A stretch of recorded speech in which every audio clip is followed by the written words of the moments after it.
परिवार में नौकरानी के रूप में काम करती। हाँ, मगर सपने बुनने वाली एक लड़की, सपने एक अभिनेत्री बनने का। उसे नृत्य बहुत पसंद था। रोज अपना काम खत्म कर शाम को अपने दोस्तों के साथ नृत्य और ड्रामा सीखने जाती थी। एक साधारण सी लड़की के लाइफ में कुछ ऐसा हुआ जिसने उसके जीवन को बदल दिया और उसे चाइना का एक मिशनरी बना दिया। ग्लैडिस एलवर्ड 1902 में एक साधारण से पोस्टमैन थॉमस और फ्लोरेंस एलवर्ड की पहली संतान। उसके 2 और भाई बहन लॉरेंस और वॉयलेट। 14 साल की बच्ची रोज सुबह एक परिवार में नौकरानी का काम करती और रात को अपने नृत्य के शौक को पूरा करने के लिए क्लासेस जाती। जिंदगी बस यूं ही साधारण सी कट रही थी। एक दिन की बात है, रोज की तरह वो अपने नृत्य क्लास में जाने के लिए तैयार हुई। वो अब 18 साल की हो चुकी थी। वो कद में बहुत छोटी थी। उस दिन रास्ते और गलियां दूसरे दिनों की अपेक्षा ज्यादा भरी हुई थी। भीड़ भाड़ में वो अपने दोस्तों से अलग हो गई और कुछ आगे निकल गई थी। उसके दोस्तों से कहीं दिखाई नहीं दे रहे थे। थोड़ी डरी घबराई सी अपने आप को संभालती हुई वो उस दिशा में आगे बढ़ने लगी जहां बहुत सारे लोग जा रहे थे। चलते चलते वो जहां रुकी वो एक क्रिश्चियन प्रार्थना सभा था। उसे वैसे तो कुछ समझ में नहीं आया कि क्या करे, मगर फिर वो चुपचाप से आखिरी लाइन में जाकर बैठ गई। ये ग्लैडिस की लाइन है, उसने कहा। मेरे जीवन में वो पहला पल ऐसा था जब मैंने जाना कि यीशु मसीह जीवित परमेश्वर का पुत्र मेरे लिए मरा, और इस सच्चाई ने मुझे झंझोड़ कर रख दिया। और ये सच मेरे पूरे जीवन को बदलने वाला था, वो भी हमेशा हमेशा के लिए। वहीं पर उसने कहा, प्रभु अगर आप वास्तविक है, रियल में है, तो मुझसे बात करिए, मैं पूरी आपकी हूं। इस प्रार्थना सभा के तुरंत बाद अब वो मसीही समूह की तलाश करने लगी जिसके साथ वो हैंग आउट कर पाए, समय बिता पाए, क्योंकि अब तक तो सिर्फ वो डांस के बारे में ही जानती थी या उन्हें जो उसके साथ डांस क्लासेस में जाते थे। उसको जल्द ही मसीही युवा लोगों का एक समूह मिला जिसके साथ वो संगति कर सके। उसे एक मसीही महिलाओं का एक समूह भी मिला। दोनों ही ग्रुप में वो बाइबल स्टडी में बहुत एक्टिव रहने लगी। सालों ऐसे बीतने लगे। वो सिर्फ बाइबल स्टडी बस नहीं करती थी, वो इंग्लैंड के ऐसे जगहों पर जहां सुसमाचार अभी तक नहीं पहुंचा है, वहां पर एक रेस्क्यू गर्ल के रूप में 18 साल की उम्र में काम करने लगी। उन लड़कियों ने जिन्होंने अपने जीवन में गलत रास्ते अपनाए, या ऐसी लड़कियां जो तस्करी में फंस गई, जिनके साथ गलत होता, ये बच्ची उनकी मदद करती। 18 साल की उम्र में ही वो उन लोगों को बचाने के काम में आने लग गई। इसी बीच एक पर्चा उसके हाथ में लगा जिसमें लिखा था कि चाइना में सबसे ज्यादा ऐसी जगह है जहां सुसमाचार नहीं पहुंचा है। एक अजीब सा ना हटने वाला एक भार उसने अपने दिल में महसूस किया। वो सोचने लगी, क्या किया जाए? वो तो ज्यादा पढ़ी लिखी नहीं है, प्राथमिक शिक्षा तक उसकी पूरी नहीं हुई है। लंदन के शहर से बाहर उसे कुछ पता भी नहीं था। वो शाम को अपने रेस्क्यू का काम करती, बेसहारा लड़कियों को बचाती, और सुबह के समय वो बड़े बड़े पढ़े लिखे लोगों के पास जाती, डॉक्टर, इंजीनियर, प्रोफेसर्स, उन सभी से कहती, सर, मैडम, क्या आप चाइना जाएंगे? प्रभु आपको वहां उपयोग करेगा, आपके जैसे लोगों की उन्हें वहां जरूरत है। 5 सालों तक वो रोज ऐसा करती रही। लोगों को लगने लगा कि इसका दिमागी हालत खराब हो गया है। उसके दिल का भार इतना ज्यादा था कि वो लोगों से कहती, मैं मेड का काम करके आपको सपोर्ट करूंगी, पर क्या आप वहां जाएंगे? किसी ने हामी नहीं भरी। सालों बीत रहे थे। उसका भाई भी अब टीनेजर हो गया था। एक दिन वो कमरे में अपने भाई से बोली, लॉरेंस, तू चाइना जा, मैं तुझे सपोर्ट करूंगी। उसको क्या ही समझ में आने वाला था ग्लैडिस का भार। वो ये बोलते हुए कमरे से बाहर चला गया। अगर तुम्हें लगता है कि किसी को चाइना जाना चाहिए तो तुम खुद क्यों नहीं चली जाती? ये 1926 की बात है। उस कमरे में कुछ समय के लिए वो निशब्द बुद्ध बनी खड़ी रह गई। क्या सच में मुझ जैसी, जो कोई भी नहीं, कुछ भी नहीं, क्या प्रभु चाहते हैं कि मैं चाइना जाऊं? मुझे तो कुछ नहीं आता। अचानक से उसे डर लगने लगा, मगर वो वहीं खड़े प्रार्थना करने लगी। पहला, प्रभु अगर आप मेरे जाने के लिए रास्ता तैयार करते हैं तो मैं ग्लैडिस एलवर्ड वहां जाऊंगी बिना कोई सवाल पूछे। दूसरा, अगर सच में आप मुझे वहां भेजना चाहते हैं तो मैं अब कभी किसी और से वहां जाने के बारे में नहीं पूछूंगी जहां आप मुझे भेजना चाहते हैं। कुछ ही दिनों में एक मिशन के बारे में उसे पता चला जिसे हडसन टेलर ने 1800 में शुरू किया था, चाइना इंग्लैंड मिशन। और यहाँ इस मिशन में कुछ महिला ग्रुप को मिशनरी के रूप में ट्रेनिंग दिया जाता था। जब ग्लैडिस ने इसके बारे में सुना तो कुछ पैसे जमा करके, कुछ लोगों की मदद से जमा हुए पैसे को लेकर उसने अपना नाम भी चाइना लंदन मिशन में दर्ज कराया। मगर उसकी प्राथमिक शिक्षा तक पूरी नहीं हुई थी, इसलिए उस मिशन वालों को लगा कि वो एक मिशनरी बनने के काबिल नहीं। उन्होंने उससे कहा, अपना पैसा बर्बाद मत करो, तुम चाइना में सरवाइव नहीं कर पाओगे, तुम वहां एक दिन भी नहीं टिक पाओगे क्योंकि तुम्हें वहां की भाषा नहीं आती। ये सुनते ही ग्लैडिस टूट गई। उसे इस हालत में देखकर वहां बैठे मैनेजर को बहुत दुख हुआ। उसने ग्लैडिस से पूछा, क्यों ना तुम उस परिवार की मदद करो जो अभी चाइना से लौटे हैं। ऐसे ग्लैडिस एक ओल्ड मिशनरी जोड़े के साथ, जिनका नाम फिशर्स था, रहने लग गई। डॉक्टर और श्रीमती फिशर, इन जोड़े ने जब ग्लैडिस का दुख देखा तो उन्होंने उससे कहा, अगर प्रभु की बुलाहट चाइना के लिए है तो बच्चे तुम प्रार्थना करो, प्रभु तुम्हारे लिए रास्ता खोलेंगे। वो प्रार्थना करने लगी। एक दिन चर्च में बैठे भारी मन से वो सोचने लगी कि कैसे चाइना जा सकती हूँ, मुझे कौन भेजेगा, मुझे तो लोगों ने रिजेक्ट कर दिया। मगर प्रभु उसके दिल में ये भार देते ही जा रहे थे। एक दिन चर्च में बैठे उसके पीछे बैठी दो महिलाओं की फुसफुसाहट उसके कानों में पड़ी। ये दोनों चाइना के किसी वृद्ध मिशनरी के बारे में बातें कर रहे थे जो ये प्रार्थना कर रही है कि किसी युवा मिशनरी को वहां भेजा जाए। उसे समझ में आ गया कि ये प्रभु की ही योजना थी कि वो आज इस चर्च में इसी लाइन में आकर बैठी ताकि वो इन लोगों की फुसफुसाहट को सुन पाए। उसने तुरंत सारी जानकारियां जमा की कि कैसे उस वृद्ध मिशनरी से संपर्क किया जाए। उसने उनसे संपर्क कर पता किया कि वो वृद्ध मिशनरी दिल से उसका स्वागत करती है, मगर एक बड़ी बाधा उसके सामने थी कि वहां पहुंचे कैसे। कोई भी उसे सपोर्ट करने के लिए तैयार नहीं था। उसे खुद चाइना जाने के लिए एक साइड का टिकट लेना था। एक बार वो उस वृद्ध मिशनरी के पास पहुंच जाए तो फिर इस मिशनरी को जो थोड़ा बहुत सपोर्ट भेजा जाता था उससे वो ग्लैडिस का भी ख्याल रखेगी। बस इतना ही, और कोई प्रॉमिस नहीं, इतना उन्होंने कहा था। ग्लैडिस को अपनी प्रार्थना याद आई कि प्रभु, अगर आप मेरे जाने के लिए रास्ता तैयार करते हो तो मैं जाऊंगी, वो भी बिना कोई सवाल पूछे। वो ट्रैवल एजेंट के पास गई, उनसे पूछा, चाइना तक जाने का टिकट कितने में मिलता है? ट्रैवल एजेंट ने उससे कहा, 90 पाउंड जहाज के रास्ते जाना, जो कि तुम्हारे लिए सबसे अच्छा ऑप्शन है। 47 पाउंड अगर तुम ट्रेन का सफर करोगी। एक साइड यूरोप से अगले साइड एशिया तक को जोड़ने का एक रेलवे लाइन है। ये सफर बहुत लंबा होगा। वो बोली, मैं ट्रेन का टिकट लूंगी। मेरे पास अभी तो पैसे नहीं है, मगर मैं काम कर उतने पैसे लेकर आऊंगी। मुझे चाइना जाने का एक साइड का टिकट लेना है। उसने बहुत मेहनत किया। उसके पास सिर्फ एक ही अच्छी चीज थी, एक लेदर की कीमती जूते। उसने उसे बेच दिया और ऐसी दुकान में गई जहां पर फैक्ट्री से बने कुछ लेफ्ट ओवर शूज बिकते थे, डिफेक्टेड पीसेस। वो वहां से एक जोड़ी जूता लेने गई जो उसके पैर में आते हो।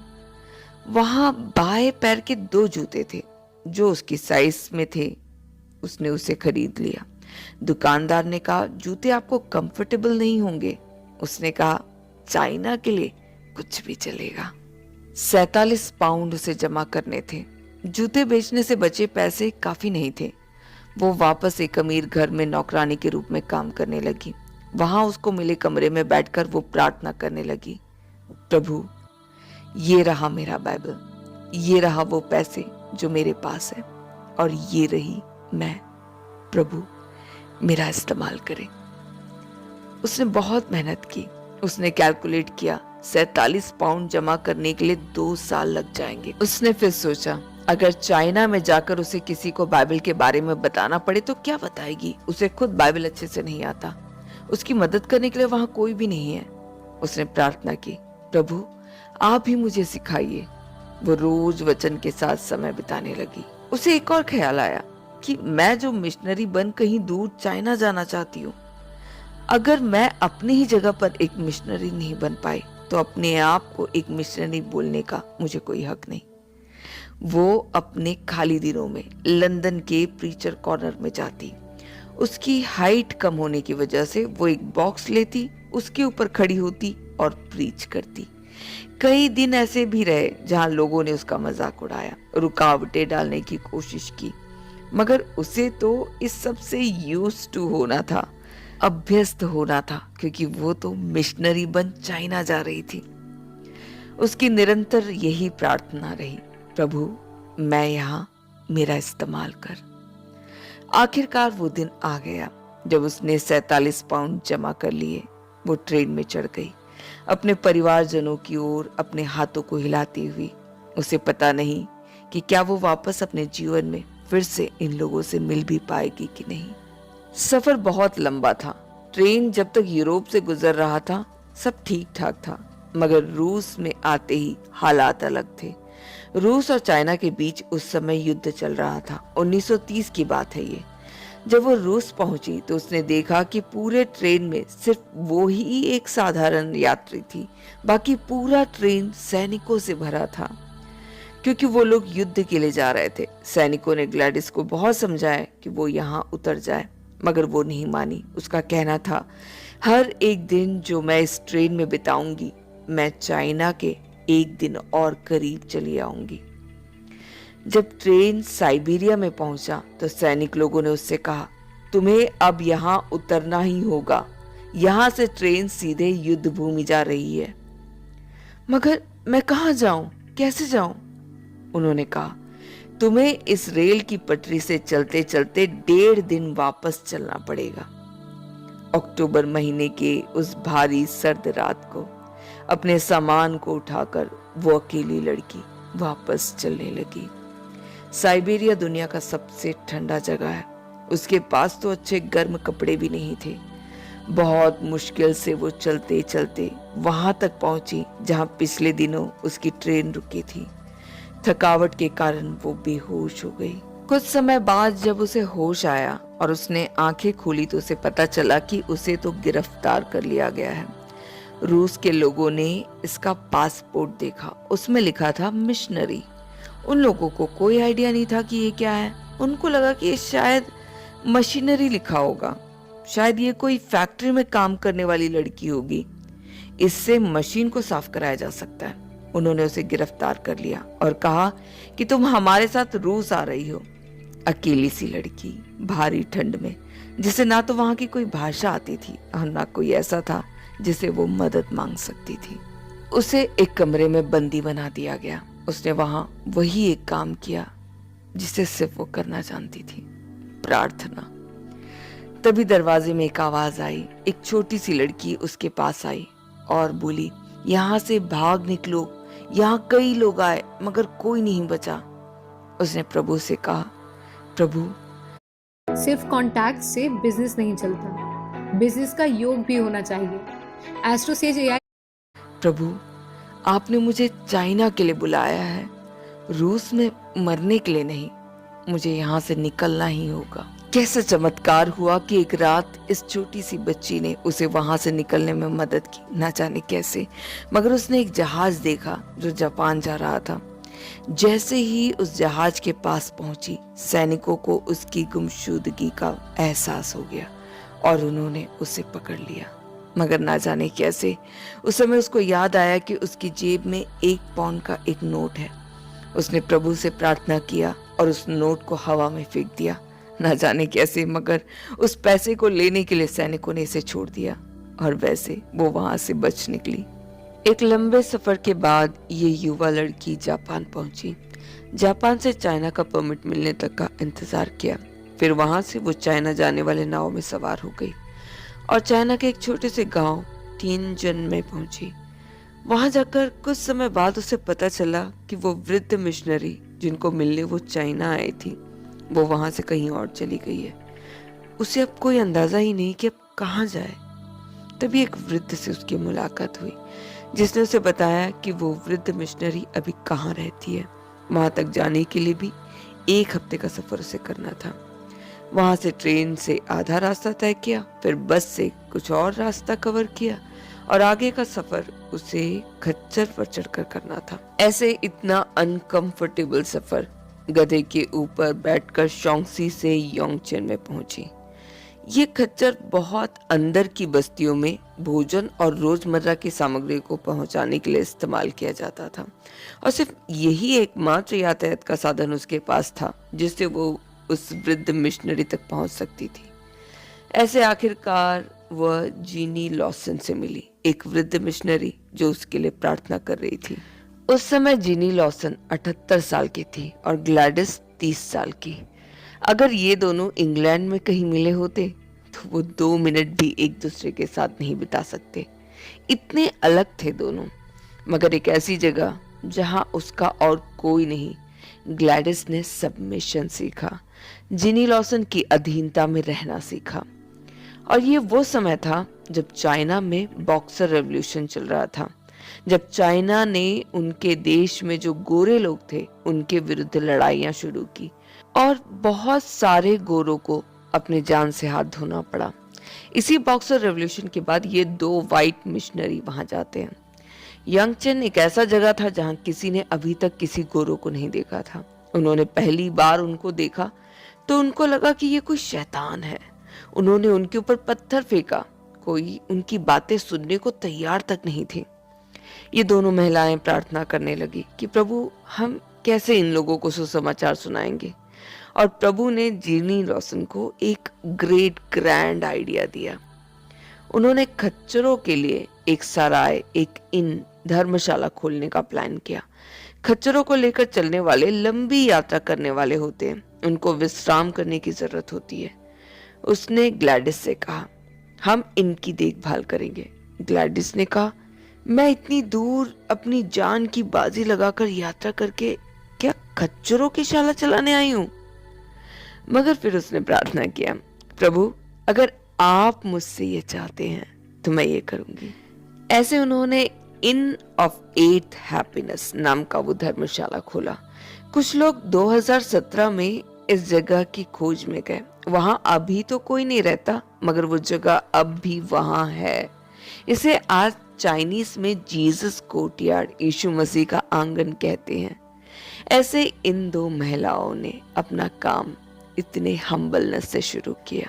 ग्लैडिस का काम था कि वो बाहर खड़े होकर उसने जो सीखा वाला पहला चाइनीज लाइन कहे, आओ आओ आओ, हमारे यहाँ अच्छे साफ बिस्तर है, यहाँ मक्खियां नहीं है, ये अच्छा है अच्छा है अच्छा है। और जो पहला खच्चर वहां आता उसे खींचकर, क्योंकि खच्चर जिद्दी होते हैं, वो खींचकर अपने धर्मशाला में लेकर जाती।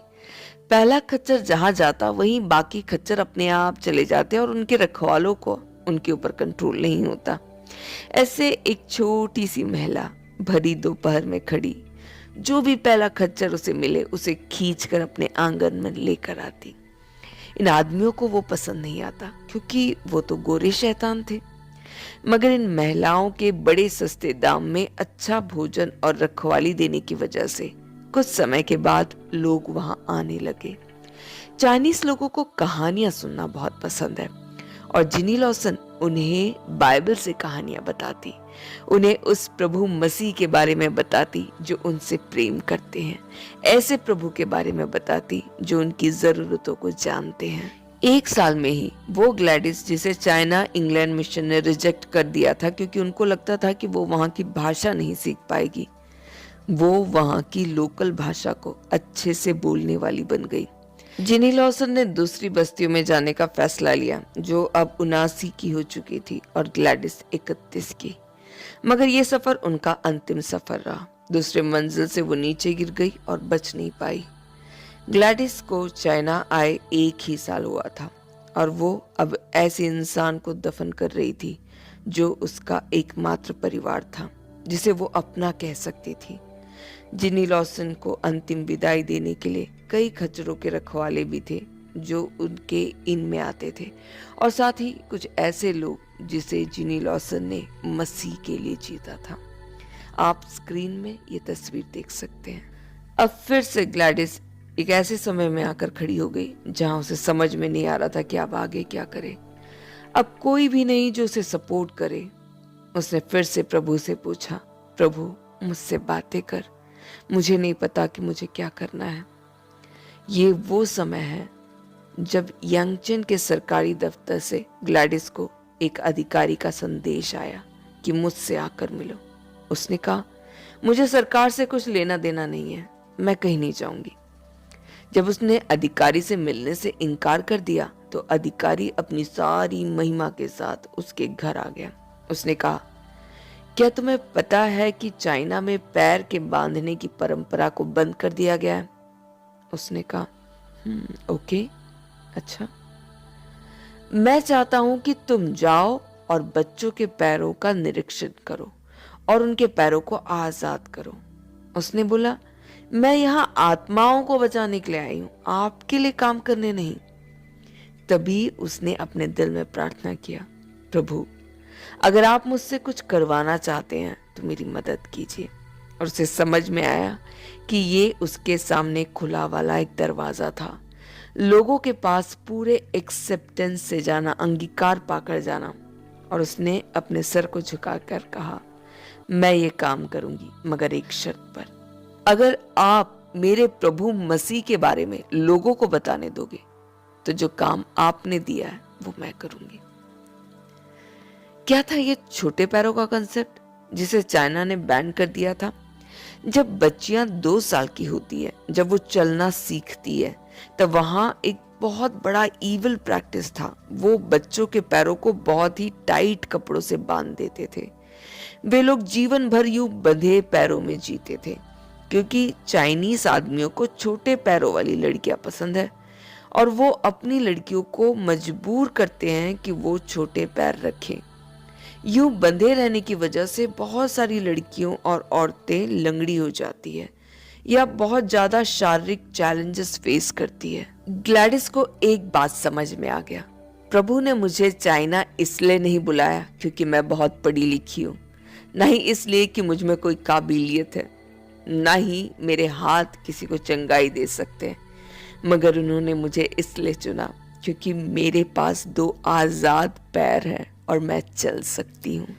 अगले 4 सालों तक ग्लैडिस गांव-गांव, चप्पा-चप्पा घूम घूम कर बहुत सारी बच्चियों को इस बुरी परंपरा से आजाद करती गई और बहुत सारे परिवारों को शांति देती गई। साथ ही अपने प्रियतम मसीहा की बातें लोगों को बताती गई, ऐसी भाषा में जिसे वे लोग समझ पाए।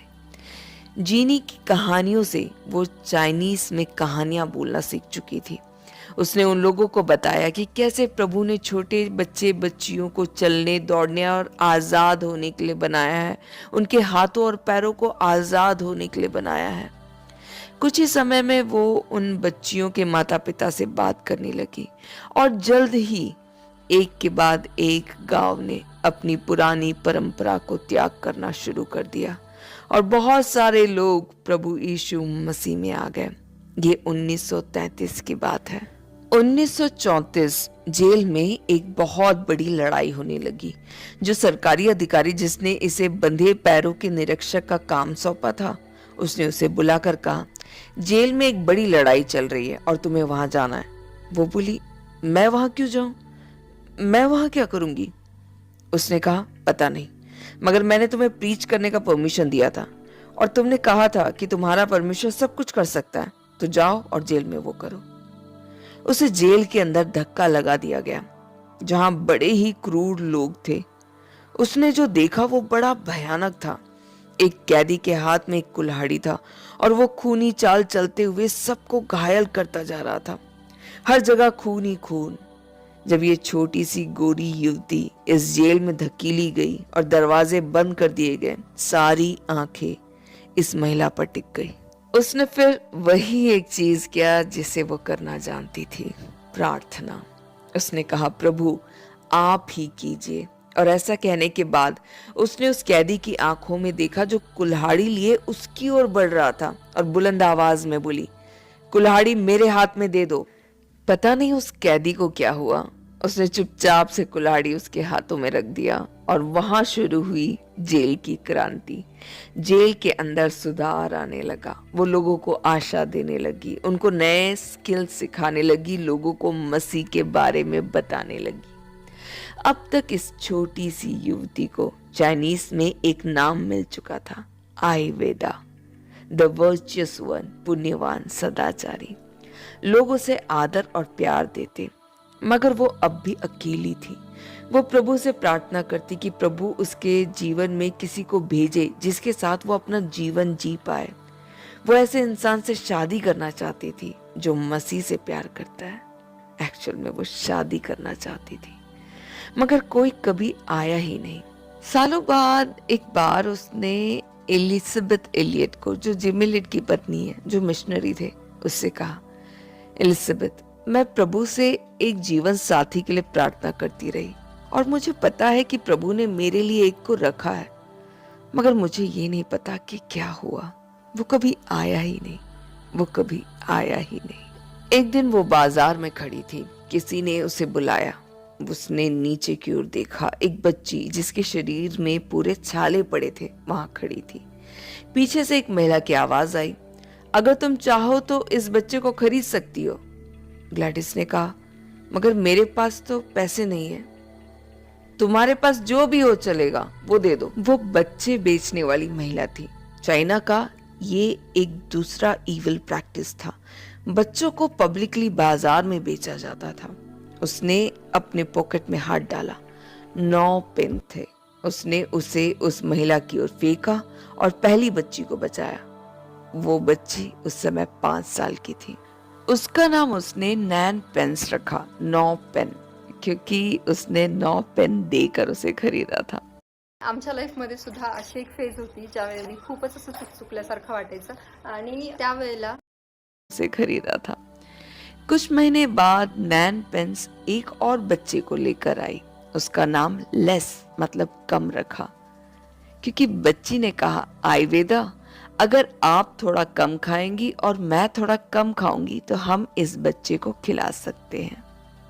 और ऐसे लेस भी उस परिवार का हिस्सा बन गया। ज्यादा समय नहीं बीता, आयुर्वेदा ने 19 बच्चों को गोद लिया। उसकी जिंदगी खूबसूरत और पूर्ण सी हो चुकी थी। 2 सालों तक उसका परिवार फला फूला बड़ा हुआ, मगर फिर एक मुसीबत उनके सामने आ खड़ी हुई। चाइना और जापान के बीच का युद्ध अब रौद्र रूप ले चुका था। उनके ऊपर से हवाई जहाज उड़ने लगे। चाइनीज लोगों को पता ही नहीं था कि हवाई जहाज क्या होता है। वे बड़े गरीब से लोग थे। वो सब बाजारों में इकट्ठा हुए ये देखने के लिए कि क्या है। तभी आसमानों से इन पर बम गिराया गया, जिससे उस गांव के बहुत बड़ी आबादी मर गई। ग्लैडिस को तभी यह एहसास हुआ कि ये मेरे लोग हैं। उसने अपना ब्रिटिश आइडेंटिटी को कैंसिल कर यहाँ का सर्टिफिकेट लिया और बोली कि मैं भी इनमें से एक हूँ, मैं इन लोगों की सेवा करूंगी।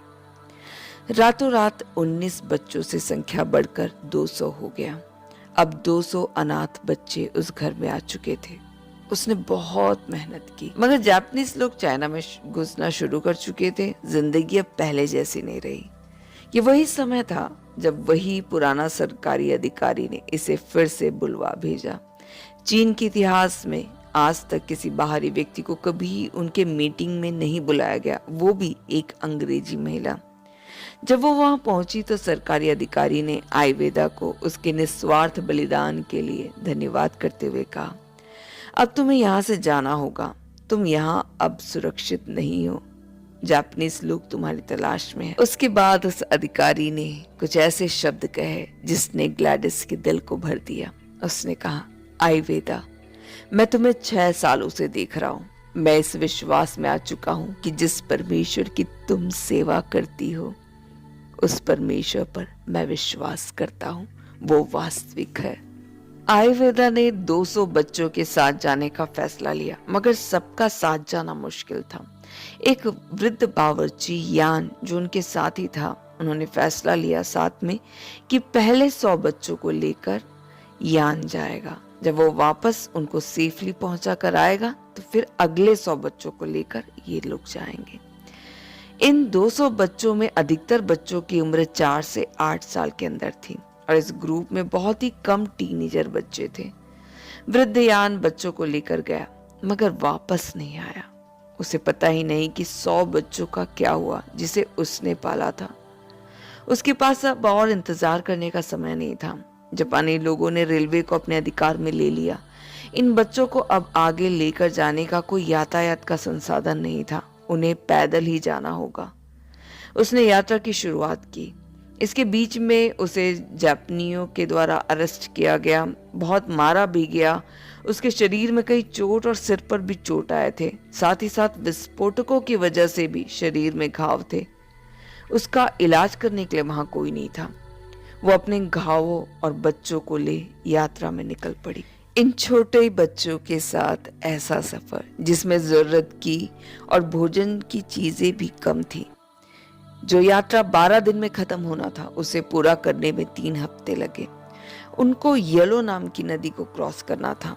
जापानियों ने सारे गांव बस्तियों में बमबारी कर रखी थी, जिसकी वजह से कोई नाव चलाने वाला या यहाँ तक कि कोई नाव भी वहां पर नहीं था कि वो लोग नदी पार कर पाए। ग्लैडिस अब टूट चुकी थी, थक चुकी थी और पहली बार वो रो पड़ी। उसने कहा, प्रभु ये बहुत हो गया। तभी उसके बच्चों में एक छोटी सी बच्ची ने उसे याद दिलाया कि उसका परमेश्वर कौन है। बच्ची ने कहा, आयुर्वेदा देखो, ये मूसा की कहानी की तरह है और ये नदी लाल सागर के समान है। ग्लैडिस का दिल टूट चुका था, उसका धैर्य का बांध बह चुका था।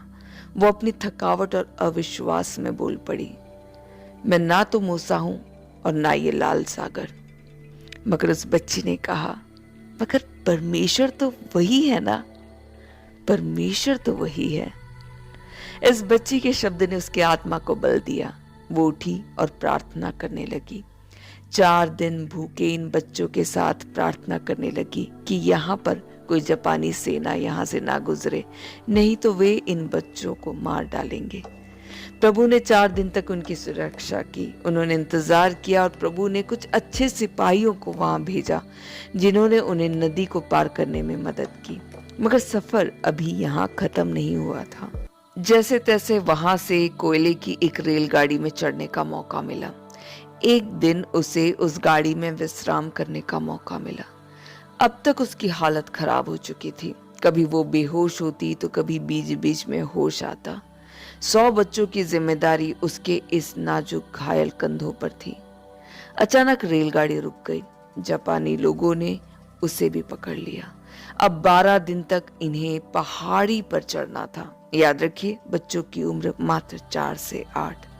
ये छोटे बच्चे भूख और थकावट से रो रहे थे और एक महिला जिसे इन बच्चों को सुरक्षित पहुंचाने की जिम्मेदारी थी मिलकर पहाड़ चढ़ने लगे। 21 दिन के सफर के बाद वो लोग पहाड़ के एक बस्ती में पहुंचे। बस्ती के बाहर खड़े होकर वो चीखी, कृपया दरवाजा खोलो, बाहर रेफ्यूजीज हैं। अंदर से आवाज आई, यहाँ रेफ्यूजीज की जगह पूरी हो गई है, अब किसी को यहाँ नहीं लिया जा सकता। बच्चे रोने लगे। कुछ को उठाकर फिर आगे 5 दिन का पैदल सफर और फिर एक और गेट, और उसने अपनी सारी जान लगाकर चिल्लाया, कृपया दरवाजा खोलो, रेफ्यूजीज हैं। अंदर से आवाज आई, वेलकम टू फुरफेन, आपका स्वागत है। ग्लैडिस को बस वो आखिरी शब्द याद है और वो वहीं बेहोश होकर गिर पड़ी। 1 महीने वो अस्पताल के बिस्तर में पड़ी रही। उसके शरीर में कई ऐसे चोट थे जो ठीक ही नहीं हो सकते थे। साथ ही साथ टाइफाइड और टाइफस की बीमारी भी हो चुकी थी। वो शरीर से, मन से, आत्मा से पूरी तरह खाली हो चुकी थी। इस सफर ने उसे बहुत खाली कर दिया। थोड़ा बेहतर होते ही उसने सभी बच्चों को सुरक्षित अनाथालय में दाखिल कराया। मगर उसने कानूनी तौर से 5 बच्चों को गोद लिया था। वे अब उसके बच्चे थे और उन बच्चों की सुरक्षा उसकी जिम्मेदारी थी। वो वहां से दूसरी जगह पर जाकर रहने लग गई। इन बच्चों को उसने देखभाल किया, उन्हें पढ़ाया लिखाया, बड़ा किया, उनकी शादी करवाई। वो वहां 10 साल तक रही। वहां के पास के सभी बस्तियों गांवों में प्रभु यीशु मसीह का सुसमाचार सुनाती रही। सियान से लेकर तिब्बत के करीब शेजवान तक सुसमाचार सुनाया। वो कुष्ठ रोगियों के बीच में सेवा करती रही। जिसको जिसको प्रभु उसके पास भेजते वो लोगों की सेवा करती। नैन पेंस की शादी हो चुकी थी और उसका एक बच्चा भी हुआ। अब आयुर्वेदा नानी बन चुकी थी। ग्लैडिस को पता ही नहीं चला था कि वो अब फेमस हो चुकी थी। दुनिया एक छोटी सी महिला की बात कर रही थी जिसने 100 बच्चों को बचाया। एक दिन एक मिशनरी परिवार उनके एरिया में आया। उन्होंने यूं ही उनसे पूछा, आप तो यहाँ पर बहुत सालों से रहती हैं, क्या आपने किसी आयुर्वेदा नाम के किसी को देखा है? उसने 100 बच्चों को बचाया, जरूर कहीं ना कहीं आपकी उनसे मुलाकात हुई होगी। ग्लैडिस ने मुस्कुराते हुए कहा, हाँ मैं उसे जानती हूँ, वो मैं ही हूँ। उनसे बात करने के बाद इस मिशनरियों को पता चला कि उसे वापस अपने घर गए सालों बीत चुके हैं। यहाँ अभी उसके कुछ बच्चों की शादी हो गई है, कुछ अभी कॉलेज जाने लग गए हैं, सब बड़े हो चुके हैं। इस मिशनरी फैमिली ने मिशन संगठकों की मदद से उन्हें एक बार वापस इंग्लैंड अपने परिवार से मिलाने का इंतजाम किया। अब चीन में हालात खराब हो चुके थे। कम्युनिस्ट पार्टी वहां पर सत्ता पर आ चुकी थी और वे लोग जितना हो सके उतने मिशनरियों को जान से मारने लग गए थे। वहां से बाहर जाना प्रभु के कोई चमत्कार से कम नहीं था। सालों बाद अपने देश वापस उसके बूढ़े माँ बाप रेलवे स्टेशन में उसका इंतजार कर खड़े थे। वो अपनी बेटी को पहचान तक नहीं पाए। उसका स्वागत बहुत ही शानदार रहा। वो बच्ची जिसे कभी मिशनरी नहीं बन पाएगी बोलकर रिजेक्ट किया गया था, आज वो एक चर्च के बाद अगले चर्च, एक मीटिंग के बाद अगले मीटिंग में बुलाई जाने लगी। वो अपने प्रभु यीशु मसीह के बारे में और चीन में हो रहे सेवा के बारे में लोगों को बताती। उसने इस अवसर का पूरा इस्तेमाल किया, चीनी हालातों के बारे में लोगों को बताया, चीन में प्रभु के कार्यों को लोगों को समझाया। उसका दिल वापस चीन जाने के लिए बेताब हो गया, मगर वापस जाने के सभी रास्ते बंद हो चुके थे। वो अपने बच्चे और नाती पोतों से मिलना चाहती थी जिसे उसने पाला पोसा। चीन ने सारे रास्ते बंद कर रखे थे, इसलिए वो हांगकांग चली गई। हांगकांग में उसकी मुलाकात उस पहले ग्रुप के 100 बच्चों में से कुछ बच्चों से हुई जिसे उसने मरा समझा था। प्रभु ने उन सभी को सुरक्षित रखा था। वहां से वो ताइवान गई। हांगकांग और ताइवान दोनों ही जगह पर उन्होंने बच्चों के लिए अनाथालय बनाया जिसका नाम ग्लैडिस एल्वर्ट होम रखा गया। बहुत सारे घरों को दुष्ट परंपराओं से आजाद किया, बहुत सारी बच्चियों को अपाहिज होने से बचा, उनके पैरों को स्वतंत्र किया। 1970, 68 साल की उम्र में जब उनकी मृत्यु हुई, तब तक हजारों चीनी गांवों के लोगों की दुनिया बदल चुकी थी जिन तक कभी भी सुसमाचार नहीं पहुंच सकता था। ताइवान में उनको एक डॉक्टर ने दफनाया जिसने कहा था कि मैं उनका बेटा हूं। आयुर्वेदा के अंतिम शब्द कुछ ऐसे थे, चीन में मैंने जो कुछ किया उसके लिए मैं परमेश्वर की पहली पसंद नहीं थी। मुझे नहीं पता कि वह कौन था। वह कोई पुरुष रहा होगा, कोई पढ़ा लिखा व्यक्ति। मुझे नहीं पता कि क्या हुआ होगा। शायद वह मर गया या शायद वह तैयार नहीं था। और परमेश्वर ने नीचे देखा और ग्लैडिस एल्वर्ट को देखा और उन्होंने कहा होगा, ठीक है, ये तैयार है। मात्र 18 साल की उम्र में उसने अपने जीवन को मसीह को दिया। अनगिनत तकलीफों का सामना करने निकल पड़ी एक बुलाहट के पीछे। उसको सपोर्ट करने के लिए कोई नहीं था, सिर्फ एक जिसने उससे कहा था, तू जा।